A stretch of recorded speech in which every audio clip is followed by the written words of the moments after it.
John, this is your first speech, your icebreaker. Sure.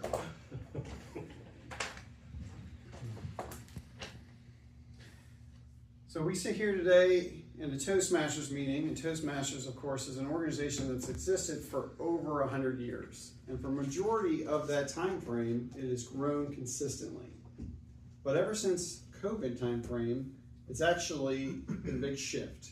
And the population of clubs and membership is on the decline. And it's been declining pretty dramatically. And even as we came out of COVID, that shift and that trend didn't significantly change. And because of it now, we're at a historic point where Toastmasters is looking at North American clubs, which is the founding country and the starting point for this worldwide organization. And they're realizing that they have to make a change and shift. So the decision they made was actually to merge districts across North America together.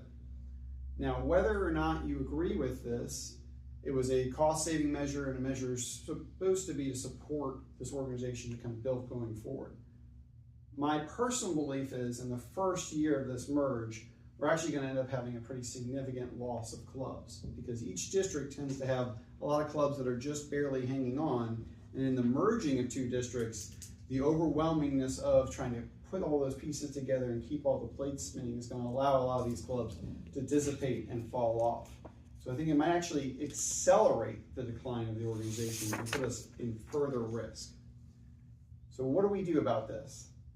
I'm not arguing for or against the merger at this point, but what I'm talking about today is a simple but important strategy that I think Toastmasters can implement right now that won't cost a lot or change too much, but could make a pretty significant and important impact in changing the direction of the organization and where we're going.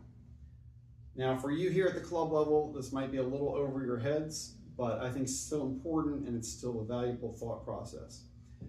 The clubs are led by areas, which are led by divisions, which are then led by these districts. And the districts has its own district officers, just like we have club officers, and that is led by what's called the trio, the top three: the district director, the program quality director, and the club growth director. Each of those three have important responsibilities, the district director being the overseer of everything, the program quality director focusing on the conference and the training of club officers, and then the club growth director focused on membership growth and new club formation. Right now, there's a set kind of template for how this works. Because they're such important positions, you generally start at the club growth director position, and then you'll move your way up to the district director